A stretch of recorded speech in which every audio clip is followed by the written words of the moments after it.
Oh, yeah. So, let's see who. Okay. Yeah. Thank you to everybody who's logging in for the Find Your Fit webinar tonight. We'll be starting promptly at 7 o'clock.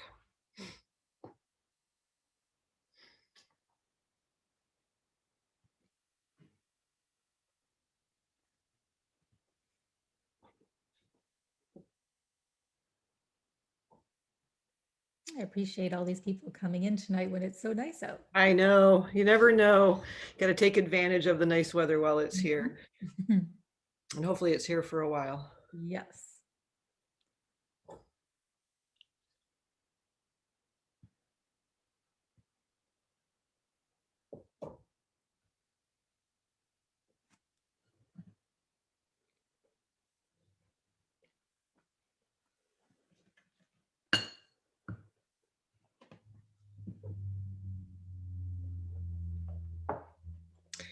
I used to be a meeting planner, Cynthia, and so I'm very prompt about starting my meetings right exactly Love it. at the time. I was never one of those people who said, let's wait for people. I said, no, we start on time. Awesome. Hopefully we finish on time too, but I am known to go over a little bit, but that's okay. Yep. All right. Where were you a meeting planner? Oh, back in my first career after college back in the 80s. I worked for I was an investment worked for an investment brokerage firm, and so I did like a lot of sales conferences and things like that. So, all right. Back before anything was virtual. Right, and it wasn't nothing was recorded, and but it was fun. It was a good way to. I'm good. I'm good at organizing events. If I have to do it, I still have those skills, which is good. Okay, just about ready to start. Okay, well, I guess we can get started. Another 30 seconds isn't going to make a difference or not. So thank you, everybody. I'm Mary Pat O'Neill, and this is the Find Your Fit, How to Apply to Colleges in Canada, the UK, and Europe. And just to give you a little bit of background, so Find Your Fit is a resource through the Lake Washington Schools Foundation. It's one of their programs that they support. And I'm an independent college counselor, and that just basically means that I work with families to help their children through the college process. But in addition to that, I volunteer my services through the Lake Washington Schools Foundation, and I've done a lot of programs like College 101, and we had a program a month or so ago on understanding the cost of college. We've had them on standardized testing. I'm always excited when we do new topics, and so I'm excited about tonight because we've never done this before. I always want families to understand that with these events, I never want anyone to worry that there's going to be a hook or we're going to provide 98% of the information, but to get that final piece, you have to make an appointment. There's none of this. This is purely educational. Which is why I've asked our speaker to be with me tonight, because she has the same belief system as I do. And the reason I'm going to be more of the moderator tonight is that this is just not my area of expertise. Most of the families that I work with, they're applying to college in the United States. But I've noticed through the Find Your Fit programs and the counselors when questions come up, people have questions because we're in such a global society. We have families, from all over the place, and here in Seattle, we're near Canada, and it's not too bad to get other places. So that's why I invited Cynthia. So Cynthia Seidel is going. Seidel, I messed it up. I told you I would, Cynthia. I only know her as Cynthia. I had to ask her tonight before we started. How do you say your last name? And I'll be turning it over to Cynthia in just a minute. But just so you understand the format for tonight. Everybody who signed up, you will get a copy of the recording. Cynthia has pulled together a beautiful resource that will be sent out with the recording. The foundation told me it should be out by the end of the week. They've been busy with their fundraiser. Feel free to ask questions either in the chat or the Q&A. Because I'm moderating more than I'm speaking, I will be taking care of that, and I may answer your question directly through a written response, but most likely I will ask Cynthia the questions. And then when this is over, it should run till about 8 o'clock. Cynthia and I are both happy to chat with people afterwards if you have any questions. So that's how the format is going to go. And if any of you have attended any of the College 101 programs that I've done over the years, you know that there's 5 possible things in the United States that a college might ask for as part of the college application. So a student's high school transcript, and they take a look at GPA and rigor of classes, standardized test scores, a high school activity list, letters of recommendation, and essays. Some colleges only ask for 1 of those, some ask for 2, some ask for 3, some ask for 4, and some ask for 5. So I asked Cynthia that when she talks tonight, if she can talk about those things, because always remember, just like I say in the College 101 session, when people ask me a question, I almost always have to say, it depends on the college. And Cynthia, am I accurate in that that's going to depend? Yeah. It doesn't matter what country the college is in, it's going to depend on the college. But I'm going to stop sharing now. And hopefully everything works well when we do this. And if you've been to previous sessions, you know, sometimes the technical part challenges me. And I'm going to turn it over to Cynthia. Cynthia, thank you so much for sharing your knowledge with everybody tonight. Okay, thank you, Mary Pat. So I am very excited to be doing this, talking about my favorite topic. So like Mary Pat, I'm also a college counselor in Sammamish, but I tend to work a lot with students applying not only to the US, but to the UK, Europe, and Canada, probably because of my background. So I was raised Dutch Canadian, moved to the US in the 90s, well, got imported under the old free trade agreement. I married a German, actually a Czech German, who is also now American. So our 3 daughters, probably like many of you in the audience, have more than 1 citizenship. They have 3. So it kind of was a natural thing as I became a college consultant to start looking at international admissions as well. And in our own family, just a little bit of background, 3 daughters. My oldest decided to stay in the US for university. My middle daughter chose Amsterdam University College in the Netherlands, and at the last minute pulled the plug on that and decided to go to the University of British Columbia, UBC in Vancouver, which is awesome. So she's finishing her 2nd year. And now my youngest, who's graduating from Skyline this year, has decided as well to go to UBC at the Okanagan campus. So that's kind of why I'm interested in this. So let's start the presentation. Hold on. There we go. There we Okay. go. So what we're going to talk about is this. Starting just like initially, why international? What are some of the reasons people choose to even consider it? Program length, because that's actually very different. Affordability, what it takes to be admitted, who is going to be successful there. So it's not an automatic. It sounds pretty cool to think about going to school in the UK or something, but we also want to consider what it takes to really thrive if you do that. We'll look at the applications and timeline, which can be quite different. And then depending on how much time we have in the presentation, start looking at specific programs by country and type of program. Okay, so personal goals. A lot of students come to me and they're really excited about the prospect of going to a school internationally because they're interested in other cultures. Maybe their heritage is not American and they're really interested in exploring where their ancestors come from or any other number of reasons. So language immersion, international interests. I have a lot of students interested in international relations or things like that. These are all great reasons to consider going international. Quality of life. So this I took right outside of American University, Paris. And kind of nice, walk outside and this is your view and the Seine was just down the road. So there are a lot of reasons to consider going to school in Europe or anywhere else for the lifestyle reasons. And I won't read off everything on these slides, but these are just some of the reasons that people often consider it. Okay, now I have to ask because I'm hearing your presentation too. So when you say crime statistics, is it because they have more crime, Cynthia, or is there less crime? So that is an easy question to answer, Mary Pat. It's typically less crime. I figured that, but I don't want to assume anything. So great, No. okay. So gun ownership rates are much, much lower in all of these countries other than the US is one of the main reasons families come to me looking for other options. Gotcha, thank you. A lot. Yeah, good question. Career focused. So depending on long-term career goals, some students are interested in going to school, particularly in the UK or Europe, because of direct entry into professional programs such as medical school. It's not quite as easy as it sounds. It's very, very competitive to get into those. However, if you are admitted and presuming that you want to stay and live in the UK, it's a much shorter path to becoming so a medical doctor or a veterinarian, et cetera, or a lawyer. And there are some programs that have dual programs between, for example, the University of Manchester in the UK and universities in Canada. You can end up practicing as a doctor in Canada if you go to school there. So a lot of interesting possibilities there for a professional degree. Okay, so I have a question.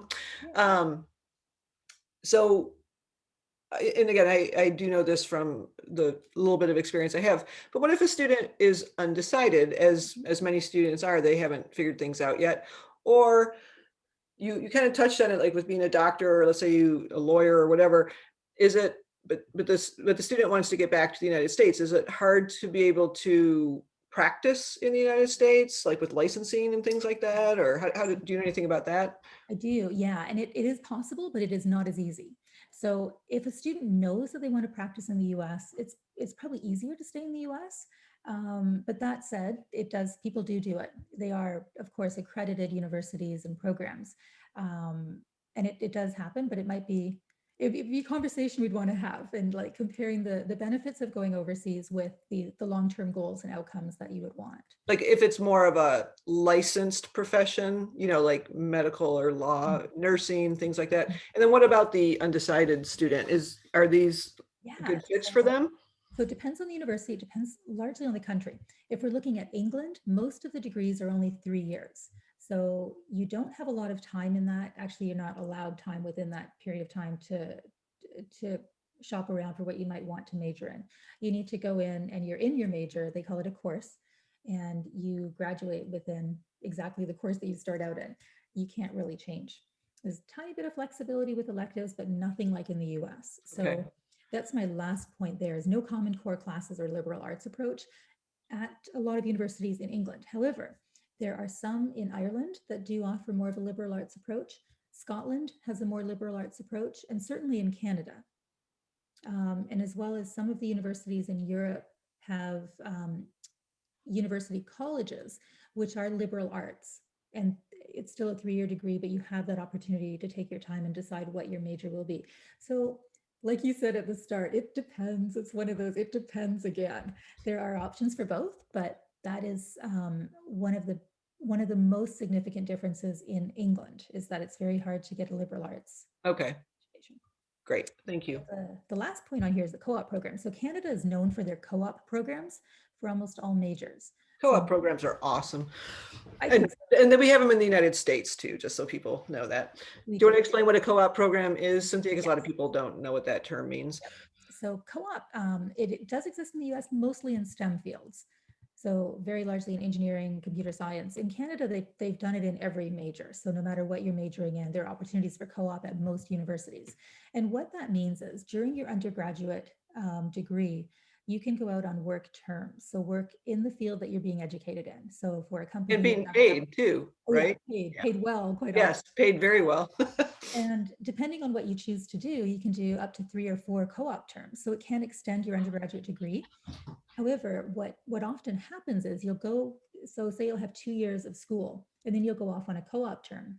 And your peers in the program will also be doing co-ops, and you'll come back in the classroom. Everybody will have real world, applicable, practical experience.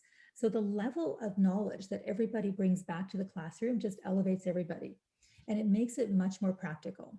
So every university has their own statistics, but they're almost all above 90% in the placement rate that most co-op students end up working for one of their employers during their co-ops. It's such a practical, professional oriented approach. Yes.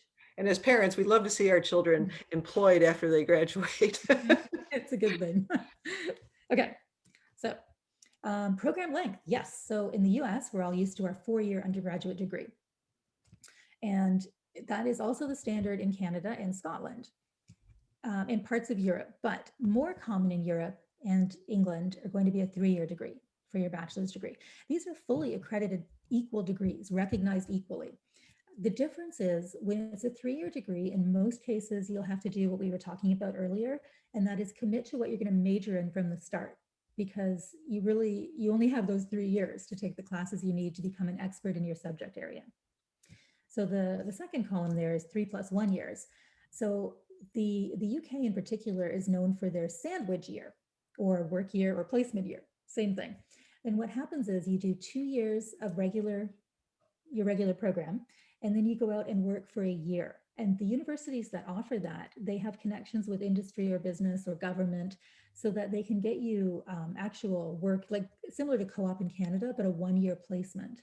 And you're not just serving coffee, you're doing something that is related directly to what you're learning. And then you come back for the final year and you're back in the classroom. And then the 4 years in Europe, if you're doing, for example, an engineering degree at an institute of technology, will quite often be a 4-year degree from the start because of the hands-on and experiential work involved in getting that degree. So, and then that 5-year option is if you choose to do it's always a choice. You don't have to do the co-op program, but if you choose to do co-op, a lot of students will take 5 years for which they're getting paid for at least a year. And the value is, it's definitely there. And correct me if I'm wrong, Cynthia, and typically students don't pay tuition for the co-op time, correct? Not tuition, no. They'll probably pay a co-op fee, which is, Okay, it keeps, in many cases, if you're an international student, it'll keep your health insurance valid, stuff like that. You but it's definitely, not the tuition, yeah, you the don't cost pay. of tuition. Okay. No, good question. Okay. Affordability, that's a biggie. That's one of the main reasons that dual citizens tend to want to look at other countries. So in terms of, I'll get to the actual price points in a couple of slides, but in terms of paying for an international education, all those 529 savings that you have, they can be used. You can also fill out the FAFSA form in the US, and any, at most international universities, federal loans can apply, not grants. So if you're awarded grant money on a need-based basis, those don't apply internationally. However, if you can certainly use your 529 education savings, and you can also use federal loans. Most universities, well, I mean, maybe not most, lots, it depends. Lots of universities do have merit scholarships. Even Just for depends. international students, Yes. or is it because you're a dual citizen? No, usually those are for the international students because the dual citizens are generally getting such a good deal anyway that they don't, Okay, colleges see no reason. That said, there are some. I have seen Canadians get merit scholarships in Canada, for example. So it depends. And generally speaking, if you're international, you would need a study permit, which is not a big deal to get. And in all of these countries, you are able to work usually up to 20 hours a week when you're in school term and up to 40 when you're at winter break and summer and stuff. So there's definitely the potential to work and earn some money as well. A couple of caveats: tuition can vary by major. In most non-US countries, tuition varies depending on how many credits you're taking. So the more classes, the more money, which translates quite often into a little bit more money for a business degree or certainly engineering or some of the professional degrees. And then last but not least, watch the exchange rate trends, which have not been favorable for American dollar in the last year, but it's still a pretty good deal. So here is my very, hopefully not too confusing, but very fine print slide. And this is based on exchange rates calculated back in September. So it's a little bit different, but directionally, it's absolutely still the same. So these are just a selection of various universities around the world. And it's all translated into US dollars. And this includes the total cost of attendance for 1 year. including room and board or just tuition? No, tuition, fees, room and board, Okay. books, even travel within the city once you're there. Okay. Not flights to get there though. So at the top of the list, you'll see the University of Chicago, which is very expensive, a little over 80,000 a year, and followed closely by USC. Names that you hear all the time. However, when you look at world rankings, and I'm not a huge fan of rankings because they usually don't measure the value or the experience that an undergraduate will have. But these are all mostly world-class universities. Some are lower in the rankings, just depending some of the US ones that you'll recognize. So the interesting thing is when you start looking at Germany or some schools in Italy, they are very heavily subsidized. And even for an international student, there's almost no tuition in there. There's less than $1,000 in tuition. The rest is living expenses. So room and board and books. Amsterdam University College, that is the rate for an international student. And I've got that broken down on the next slide if you're an EU citizen. And that is the Honors College of the University of Amsterdam and the Free University of Amsterdam. So they're world class. Just across, take the clipper over, the University of Victoria is also a really good deal. It's less expensive than in-state at UW if you're an international student. It gets a little bit more expensive depending on as you go up the list there. So we've got, so you can see, let me get my little pointer here. University of Washington comes in at about 28,000 roughly, depending on what room you choose. And then you're looking at some of the big name Canadian universities. So we've got McGill right there, a little bit more for international. So you're in the low 30s. UBC, depending on your major. So this, I believe, is sciences, is what I calculated it for. So arts and science will be about, with the current exchange rate, in about the 45,000 US a year total, including room and board and books, all of that. And This is not for dual citizens. This is for the international student, these correct? are all international, correct? Okay. Yep. Imperial College London, one of the most reputable universities in the world, is less than UCLA if you're out of state. So just kind of an example there of the extreme savings and why a lot of people look at international options. They're amazing, excellent universities. Plus a lot of these are 3-year. So you're saving more just by only having 3 years. Yeah. Okay, so if you're a citizen, in Canada, if you're a Canadian citizen, you pay Canadian tuition even if you have never lived there. So my daughters have never lived in Canada, and they're paying, my first daughter, her tuition in US dollars for her first year of university was a little over 4,000. That's like community college here. Cheaper. It was cheaper. It was at UBC.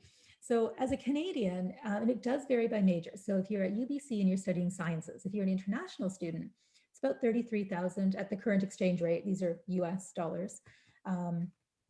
And total about 46,000, depending on the room you choose, board and stuff.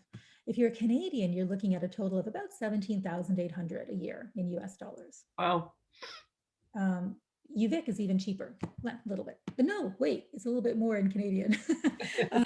So the Canadian tuition is not that different across all the universities if you're a Canadian citizen, as you can see, but the international tuition. Well, actually, but like if you look at UBC versus University of Victoria, the international tuition, that is a big difference. It's like $12,000 difference. And so the big name universities in Canada, so that would be UBC, University of Toronto, McGill, and to a lesser degree, but still they're going up to Waterloo. Yeah.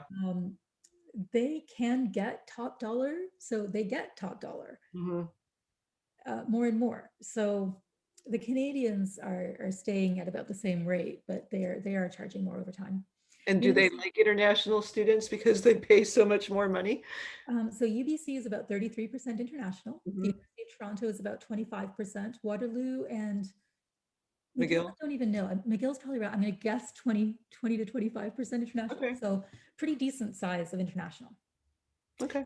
And then if you're an EU citizen, it's all over the map. So there are private universities in Europe where EU citizens would still be paying the private rate, but it's nothing like the private universities in the US.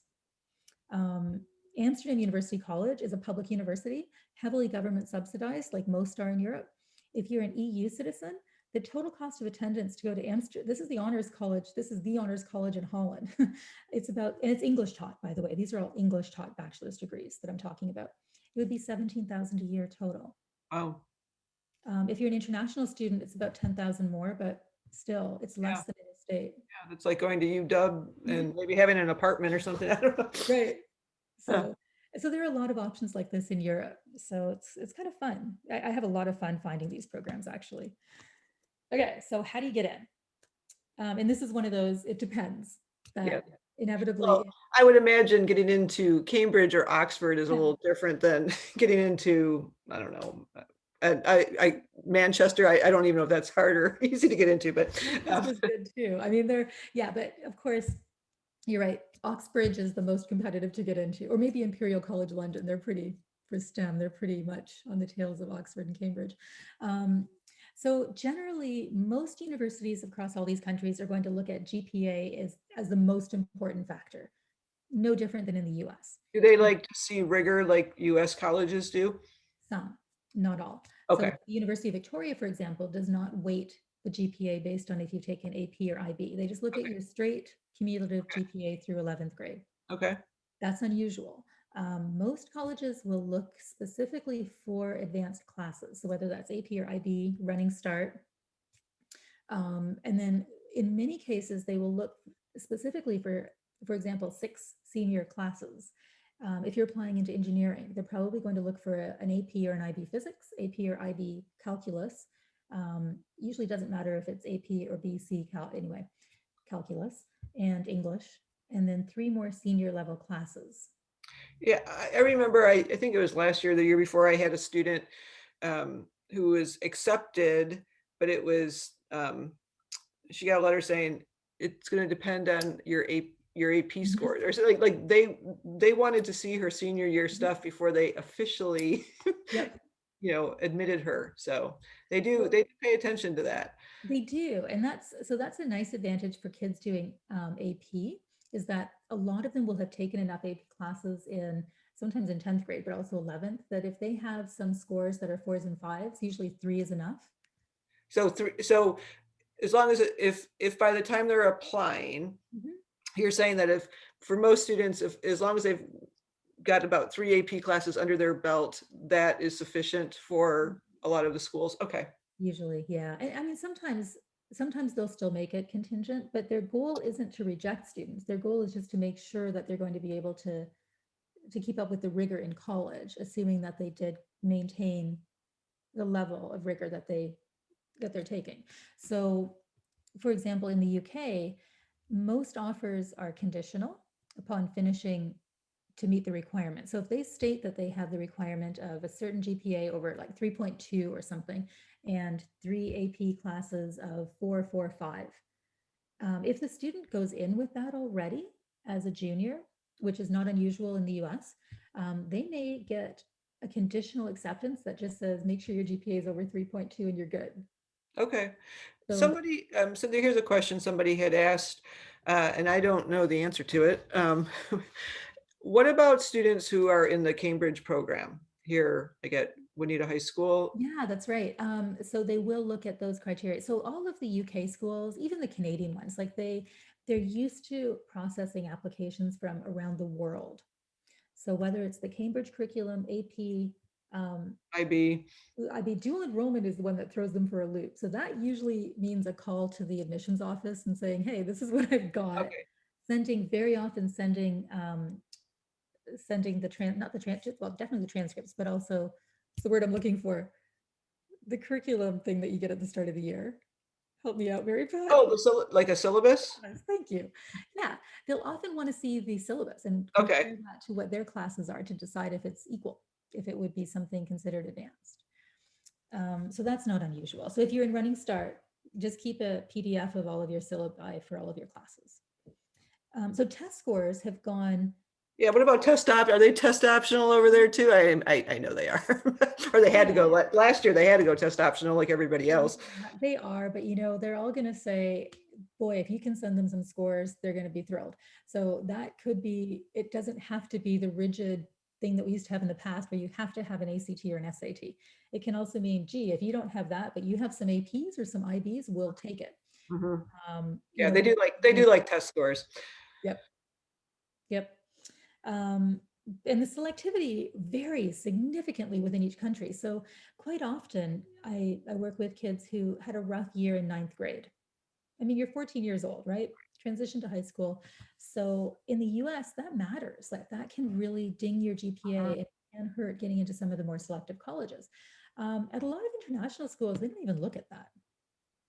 Quite often, they're just going to look at that, mostly 11th grade year, any of the advanced classes you're taking, or test scores. So here's a question for you. Nobody asked it, but I thought of Mhm. it, so I'm going to ask it. Great. Okay, so what if a student, a US student, did Running Start, completed their associate's degree? Because I Mhm. know what happens here.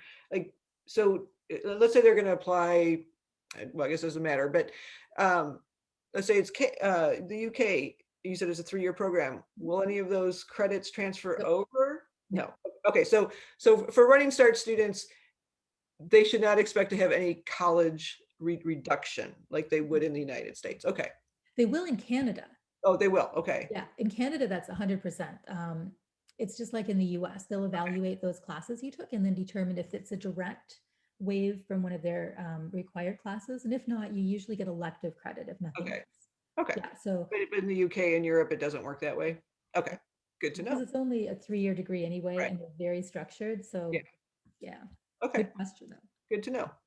Okay, so characteristics like who's going to really thrive there? Obviously, Oh, and maturity. we're about 7:30, Oh, FYI. good to know. Okay, perfect. Okay, so it's very important that whoever, a student deciding to go international, especially if you're going across the pond, you want to be mature and pretty self-sufficient. Stuff happens. One of my students was there during COVID, and it's been a roller coaster ride for her. So she started in person in the UK. She graduated last year, and she ended up coming back over the holidays and just staying home for now because everything's virtual anyway. But stuff happens, pandemic or not. So you really want to be ready to roll with it. And That to is be going to be ready. hard for parents, I would imagine, Oh, to let them go. absolutely. Yeah. So responsible, independent, all of these things, kind of what you would assume. What I also find is high self-awareness is really important. What do you mean by that? So quite often I'll work with students who start working with me and they're like, yeah, I'm going to go to England or wherever it's going to be. And then whether it's before they apply or even after, at some point, some students are like, I don't think that's me. And it's a process. Hmm. Just like applying only in the US, it's a process that you go through to really start trying on all of these different possibilities. They think they know exactly what's going to happen. And then as they experience things, they change their mind because it's a Yeah. process. Yeah. So you don't need high awareness at the start of the process, but you do need to give it a lot of like really sitting with it for a long time, thinking about what it would be like. Do you find, Cynthia, that, like I always strongly encourage students to visit campuses here in the United States because it makes such a Mhm. difference to a lot of students. Canada, like UBC, wouldn't be a big deal, but do you find that a lot of students go visit in person? Yes, if possible. Yeah, I've got a couple of families this year, juniors, who are planning on going this summer. We're waiting to find out what the details are, but it looks like Europe is going to open. The UK, they're kind of making noises that they might open in later this month or June. So, Did people have to were they doing virtual tours and things like we oh were yeah. here in the US too? So students who might be interested now and families aren't quite able to, Mhm. to go visit, they can start with the virtual tours. Yep, exactly. Yeah. And they've all gotten really good about having virtual resources and open days and talking with current students. And so there are a lot of resources that you can use outside Are of. are are the let's say you're interested, I don't know, in history or something like that.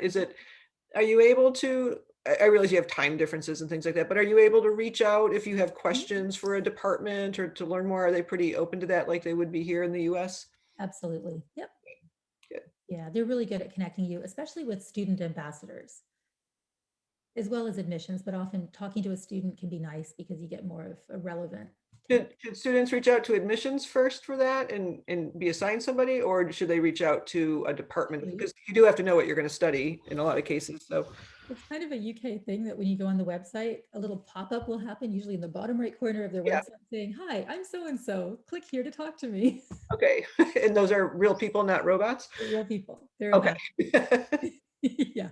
Great. Yeah, no, they're really good about that. Okay, so obviously you want to be strong academically. You want to have an interest in where you're going, or you wouldn't probably be interested in going in the first place.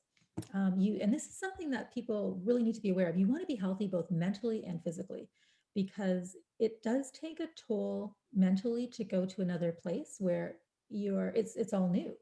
The language might even be new. If you're in an English taught program somewhere on continental Europe, they don't speak English everywhere in those cultures. So whether you're in the Netherlands and most of them are speaking Dutch, sure, a lot of them do speak English, but um, it's not quite as easy. It's not as Right. relaxed if you're always thinking through the translations or trying to be able to speak to somebody and be Yeah. understood. And you want to be adventurous and flexible. So kind of, you know, Yeah, the food's different and right, which could be great, but it also could be hard. yeah. Um, so here's where we get to the application components that Mary Pat asked me about. So absolutely, you're going to be sending transcripts no matter what school you go to. Test scores, hopefully, If you absolutely can't get them, they're test optional, but they're strongly, in almost all cases, wanting tests. Um, And in so I know like for the UK, their international application deadlines, what, end of January, right? Am I, yeah, yeah, it's typically January 15th. They yeah. extended it this past Okay. So does it work the same way? Like do students, can they send them at, like, let's say a student can't take the ACT or SAT until February and they've submitted, will they take them after the fact, or do they usually want them at the time of application? Usually at the time of application. Everything was crazy everywhere this past year, so I think they were flexible when they could be. So Communication is probably, yep, if a student is having issues or something like that, so. Okay. definitely communicate. Yes, exactly. Demographic information. So they're going to want, same as the US, basic stuff. Where do you live, etc. Recommendation letters and high school statement. It depends. Some colleges do want that, but not to the extent that US colleges want 3 teacher recommendation letters, 1 other. It's a lot more laid back. And usually with international schools, it takes the form of just providing the contact info. Okay. They reach out with a form for that recommender to complete. Okay. Citizenship. So at some point in the application process, if you are a citizen of that country, they're going to want to see your citizenship proof. So passport usually, and that's so that they can give you the reduced tuition. So it's a good thing. And of course, so that you can qualify for a student visa, you need to have your passport current. And you may be talking about this later on, but I know you mentioned that in Canada, you don't have to have lived in Mhm. Canada to get the tuition of a Mm. Canadian citizen. Is that true in the UK or Europe? No, And if you're going to talk about it, then we can just move I forward. wasn't going to, but I should. So thank you. Perfect. Yeah, the UK is an anomaly. Or so it doesn't matter if you're a citizen of England. If you are not living there, you're going to pay the international rate. Okay. So you'd have to look at the particulars for the number of years. And in fact, they always say contact their financial office to like go over all of that. But generally speaking, you have to have lived there to qualify for the in for the national, for the citizen tuition. Yeah, because your high school transcript's going to say someplace in the Mhm. United Right. States. So obviously you were not living in Exactly. yeah, okay. Yeah. But Europe is different. Europe is like Canada. So they're by citizenship. Okay. Doesn't matter if you've never lived there. Okay. Gotcha. Europe meaning not England. Right. Gotcha. Okay, so financial documents, that's another thing. And a lot of universities in England or Europe will say, okay, Americans, you're fine. But their general policy for international students is that you need to be prepared to show bank records that you have the money in your bank account to cover at least the first year. So this is for parents, not Yeah. students, I Yeah. assume? Okay. So statement of purpose, supplementary essays, that really depends. So the supplementary essays are less likely to be required. Um, a lot of Canadian universities don't use essays at all, unless you're applying into a specialty program like computer science or engineering or business. And then it's all bets are off. Some of them even require recorded interviews. Um, it really depends, but so none of these are fluffy. They're all very intentional. So the statement of purpose for the UK schools, for example, is much more structured in terms of what they want to know is why did you choose this course to apply to? And proving why you deserve a spot in that program, Exactly. right? So Yeah. what in your experience indicates that you are a good candidate for this? And what are you going to do with this? Like what will you gain from this experience? So it's much more practical, Mm-hmm. um, which in some ways makes it easier to write. Mm-hmm. And then occasionally interviews are required. Okay, so application deadlines. Canada, pretty much the same as in the US. So the deadlines can range depending on the university and depending on your citizenship, from December 1st to January 15th, sometimes a little bit later. The UK, it's January 15th in a normal year. Again, this for 2021 admission, it got extended a couple weeks, but the notable exceptions, if you're applying to Oxford or Cambridge or any of the professional courses, so professional meaning vet school, medical school, law school, you need to apply by October 15th. So, but those are the exceptions. So question for you on medical school. So you were saying, so could one graduate from medical school in 3 years? No, Was that they're longer. okay? Yeah, they're a little bit That's longer. why I was like, Yeah, I didn't no, think. no, no. But it's not as long as the US, where you've got Okay, 4 years undergraduate before you can even apply. right. Okay. So, yeah. And then the decision notification. So this is a biggie. Most are rolling. That doesn't mean they're rolling like you apply, you hear back in 2 weeks. It means eventually they'll get around to letting you know.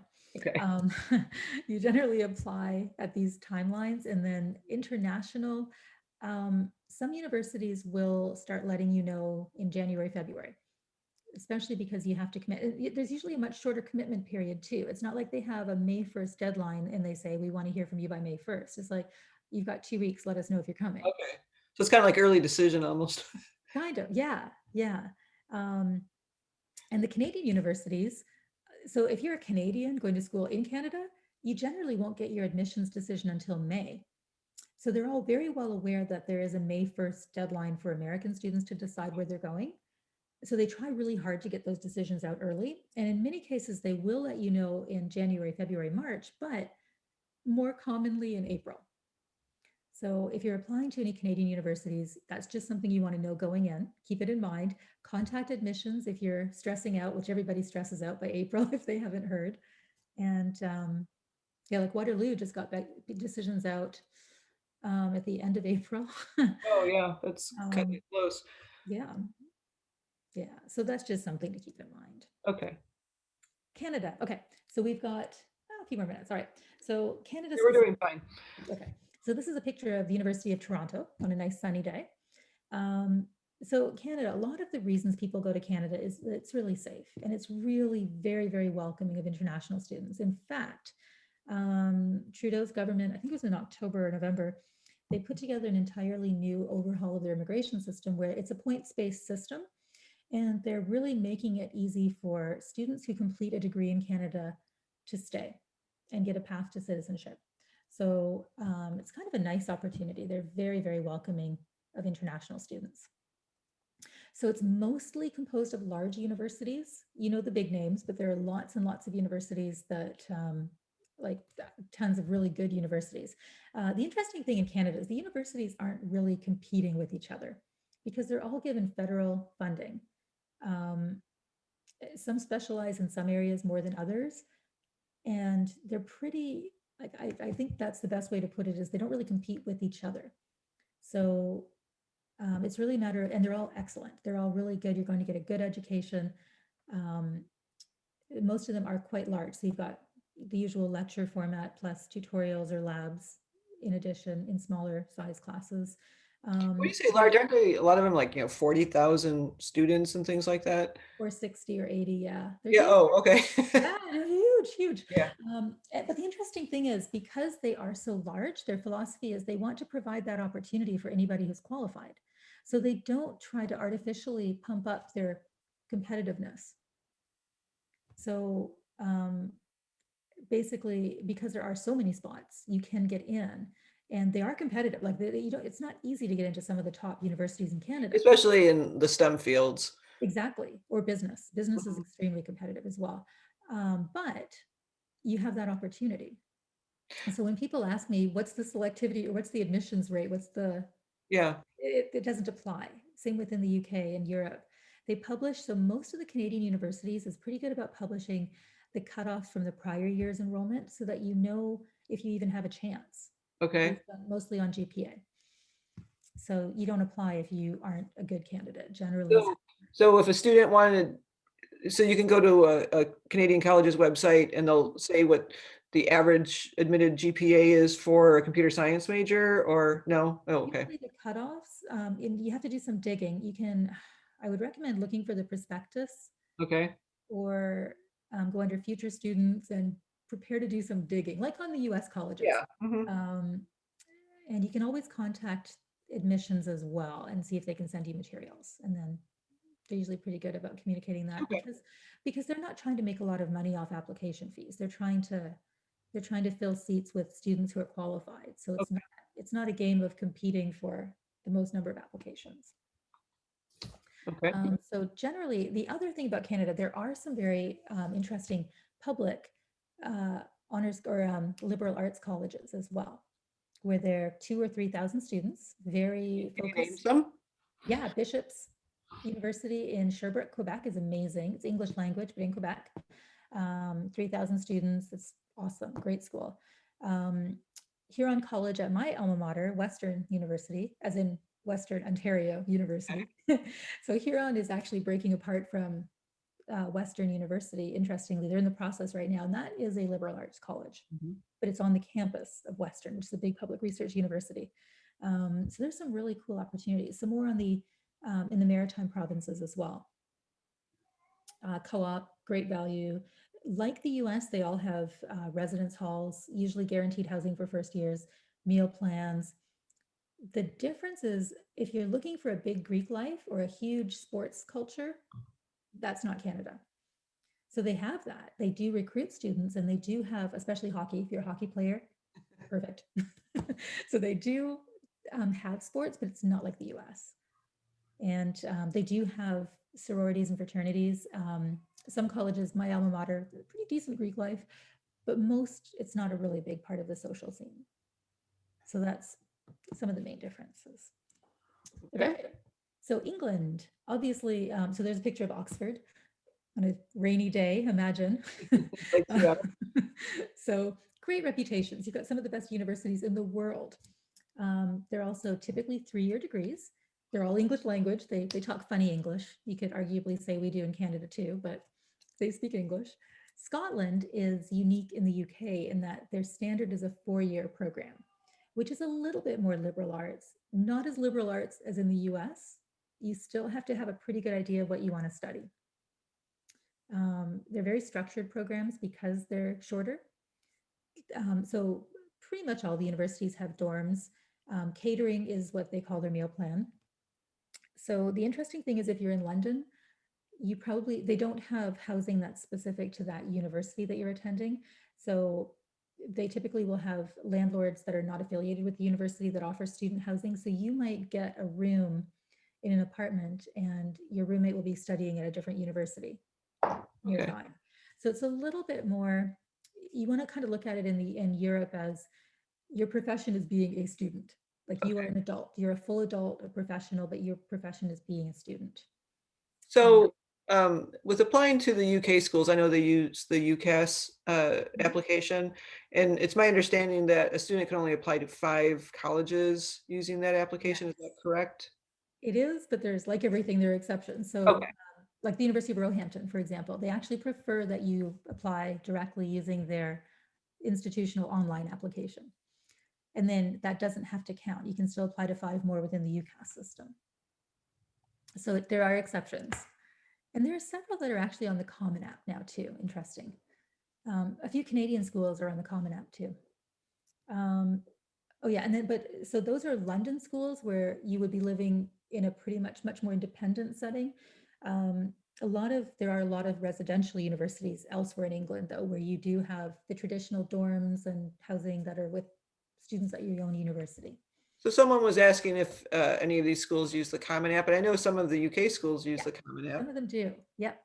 And you can look at the Common App for a list because Yeah. they just added a What about bunch more. Canadian colleges? Do any of them use? Yeah, some of them do. Bishops that I just Okay. mentioned, they Okay. do. Queens, I think Queens is on it. I don't know. Some of them are. Okay. Yeah.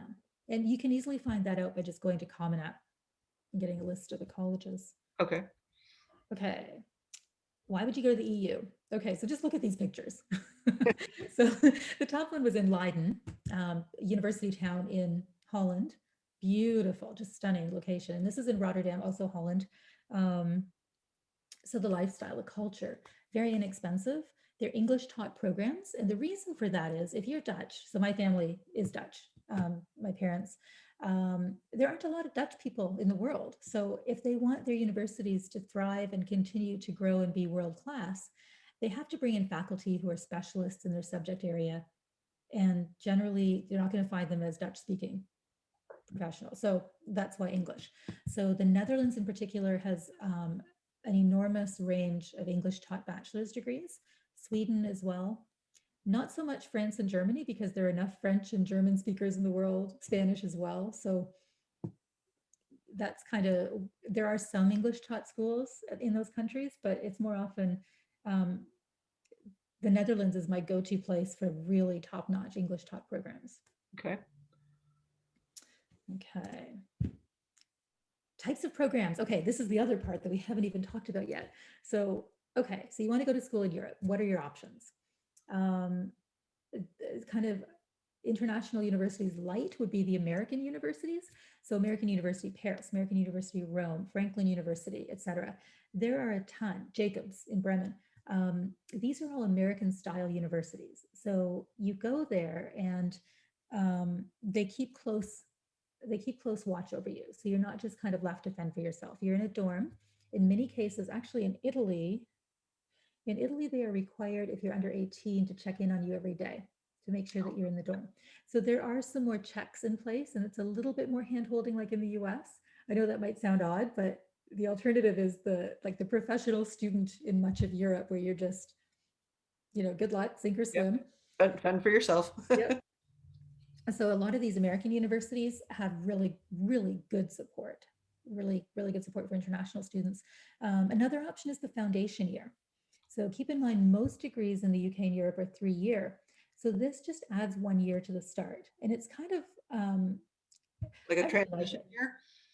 Sorry? Is it like a transition year? Yeah, exactly.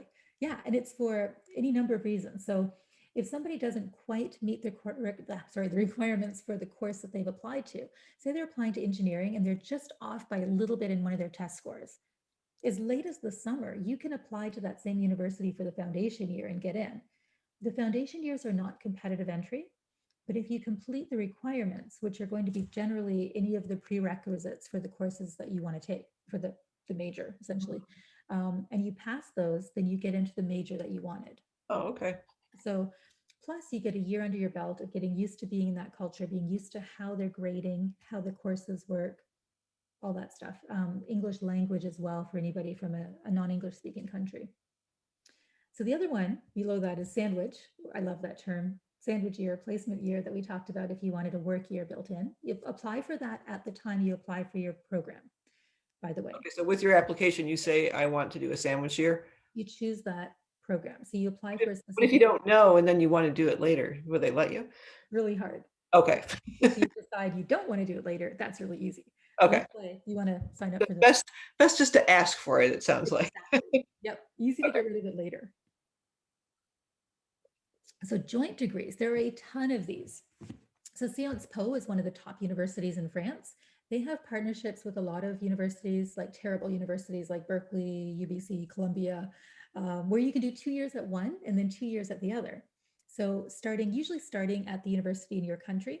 So if you're a Canadian citizen, definitely go the UBC route because you'll pay a whole lot less in tuition than at Berkeley. And then 2 years at Sciences Po, one of their locations in France.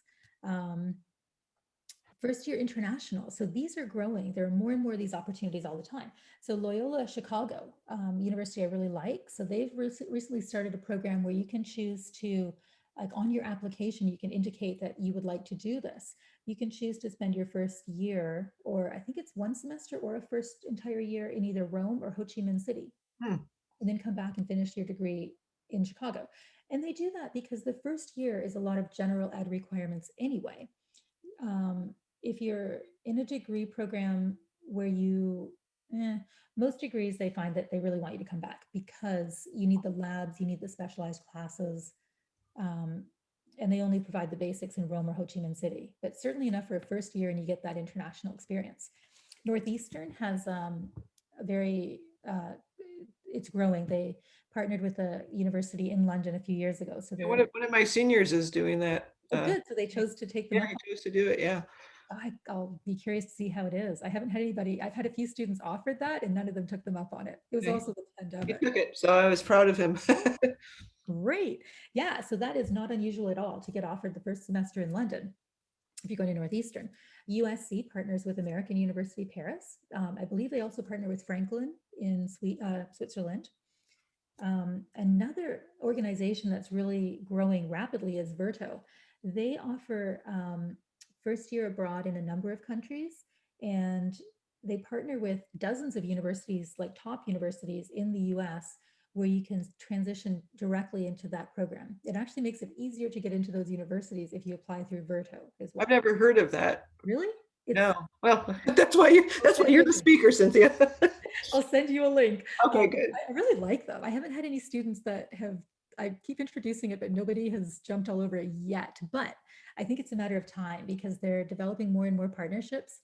And it's a structured program. So they have some in Costa Rica, um, of course, I don't know if they have any in Asia, a lot in Europe, Italy, all over. And depending on what you're studying, you can go somewhere that's relevant to the course of study that you want to get into. And then you just, come back and you just go right into the university in the US and finish your degree there.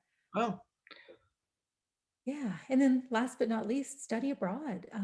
Nobody says you have to start out internationally. So if somebody goes through this process, and the kids that I have that I work with who eventually decide, no, I think I'm not quite ready to really jump in with both feet and go right away to another continent, most of them are going to do study abroad. mhm. We kind of look at what universities can offer them a really robust study abroad program and make sure that that's part of their plan. Okay, so key takeaways. This is Erasmus University College, by the way, and that's the entire college. It's tiny. It's in Erasmus. Or it's in Rotterdam, Holland. So start early. Give yourself time to really feel how this would be in your life. If this is something that you could get excited about, or if it's just a little bit too outside of the comfort zone. I have on there visit before deciding, big if possible these days, but it can make a huge difference. And then most important is to remember that getting accepted is the starting point. I worry a lot that people lose sight of that quite often that's seen as the end point, that the accomplishment at the end, and then the rest just kind of happens. Getting accepted is the starting point, and you have to be ready for the experience that's going to happen after that. So, and that applies to US colleges as Yeah, well. absolutely. All right, so there's no way you can possibly read this, it's too tiny, but this is the handout that is going to be sent to you with all of these. So all of these little addresses, of course, are links. And so I've tried to provide kind of the most recommended overviews or applications, general university information for each of these countries in most cases. And this is also on my website. So don't worry about copying these down because you're going to get that. Yeah, this will be sent out with the recording. Yep. And if you want it before the recording and everything's sent out, it's also on my website. So that's my website. And then it's just under, I think I have it under my blog or under resources, but. Okay, well, we have lots of questions. So, and we're doing fine because it's 5 minutes to 8. So I'm very proud of us. And we actually, so I'm going to, just because I have 2 quick slides and then we'll go to the questions. Does that Stop work? sharing. Okay, does that work for you? Okay, Yes. there we go. Now we will share screen. Let's see if this works today. Let's see. There you go. Slide. There we go. Yay! Last week I did several webinars and this never worked, so I'm excited. Just to make a little plug for the counselors, and these are sessions I do once a month. They're just office hours. There's nothing formal. It's just I'm available to answer any questions that people have. Don't ask me too many questions about international colleges because Cynthia won't be there with me. But if you're interested, we're having one this Friday from 4 to 5. You do have to sign up because it's a Zoom link, and just go to lwsf.org. And then any questions that you have about this program or any questions on the college application process, you can always reach out to me at findyourfit@lwsf.org. I do have a Find Your Fit Facebook page. Follow it. I put lots of information on there. And now we will go to the questions. So I will ask you the questions, Cynthia, because I did answer one of all the questions. So I'm so glad you are here today. All right, let's start back at the beginning. My son has dual citizenship with a British passport. I am British myself and studied undergrad and grad school in the UK. Would it be easier for him to be able to study in Canada and the UK given his passport? He's going through normal high school in the US. Well, that's a good question. Yeah, Canada's still part of the Commonwealth, but it wouldn't help as far as getting a lower tuition. So in terms of admissions, anybody, and that's something I didn't bring up in the presentation, So when they look at applicants, they'll evaluate all applicants not based on citizenship, but based on the curriculum that they're coming from. So they'll be looking at the US curriculum that your son is in and determining admissions based on that. But unless you're a Canadian citizen, you would have to pay international tuition in Canada. And it sounds like you'd probably have to pay international tuition in the UK as well. Right. So then you would just do it based on the right fit, right? Right. Okay. Exactly. Okay. So I could have answered this one. Are the costs for US citizens without any dual citizenship? Yes, that's what the higher numbers were if you were an international student, which is what you would be applying to these schools without dual citizenship, correct? Yeah. Right. Okay, good. I answered two I know I questions. feel bad in some ways sharing that that little discount. No, but there's a lot of dual citizens. Yeah. There truly are. Okay, we answered that one. Is the rigor higher in Canadian high schools? I have no idea. Uh, I Depends don't on the think school. that's, I mean, I think there's variation everywhere. Like even within our own community here, we have schools that we know are more rigorous than others or, and I think they try to use AP classes or IB classes as an equalizer. But I think the difference in Canada is the universities have a pretty good idea of how rigorous each of the high schools in their area is, and they have no idea in the US. So do they not get a secondary school report like I sent? think they do, but I think that's one of the reasons that test scores are really valuable. Okay, because they don't It even know how to interpret them necessarily. depends, yeah. Yeah, okay. So Yeah. someone asked, will my GI Bill from the government Hmm. count outside of the US or is it seen as a grant? And you might So not. my understanding is that that has to be used only in the US. So Okay. yeah, I'm pretty sure you could check that on their website, of course, but I'm pretty sure that has to be in the US. Okay. Actually, I'm not sure about that because if you're international serving at a base overseas, you know what? I don't know about that. Probably reaching out to the financial aid office of a college. So the financially, if you go on the website though, for the yellow ribbon benefits, the GI Bill, it will give you a listing of the colleges that do allow that program. I don't think I've ever searched it specifically at international, but that information should be on the military benefits page. I can't remember the address of it. If you email me later, I can get that for you. Okay. Someone asked if you could talk a little bit more about a medical degree timeline in Europe. Oh, no. Okay. To be honest, I have not helped anybody apply directly to medical school because every time we've had that conversation, they've just realized that it just didn't make sense for them. So Okay. it is definitely possible. What I would recommend is take a look at individual universities in Europe. Most of them, a lot of University of Manchester is one, they offer it, and just kind of see what the timeline is and then what so that's one that I'm suggesting just because they have a program, at least with Canada, that I'm aware of, where you can spend a couple of years in Canada and get licensed in both countries. Okay. I'm not sure if they have any reciprocal US programs. Is early admission available in Canadian universities and is it advisable to apply early? Okay, so I'm shaking my head saying no, but UVic just introduced one. UVic just introduced one last year where if you apply by December 15th, you'll hear earlier. There's no benefit that I know of as far as likelihood of getting in. Except maybe finding out sooner. Finding out early. Yeah. Yeah. Okay. How recognized are Canadian university degrees amongst US employers? As dual citizens, the cost of Canadian universities is appealing. However, is it at the cost of recognition by employers if grads come back and work in the US? Well, before you answer this, I just know like the computer science and engineering graduates from the Canadian universities, the best, everything I've heard, they don't have any problem being employed here in the United States.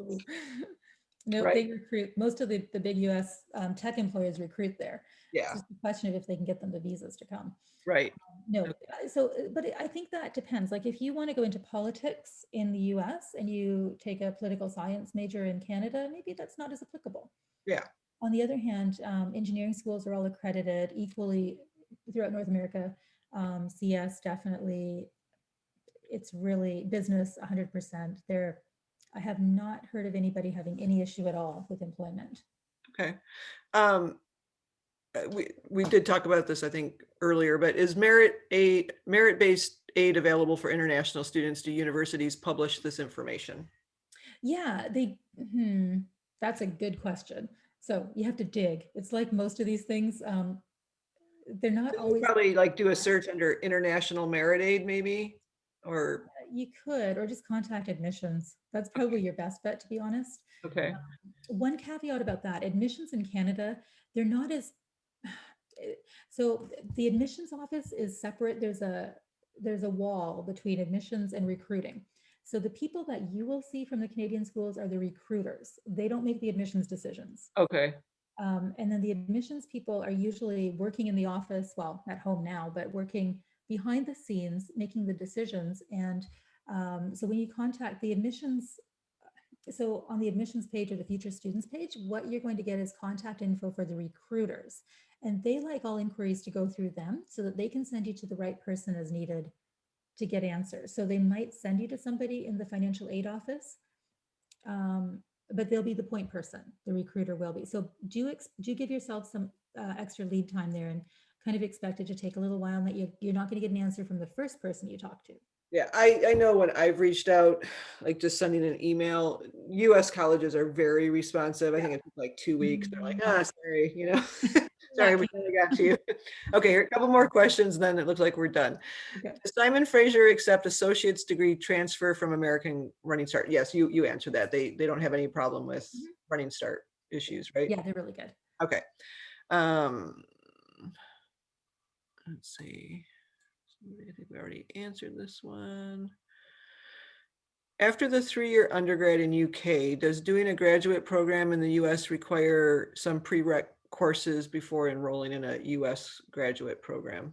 That's a good question. So it depends on the program, right? Like same as if you graduated from an undergrad in the US.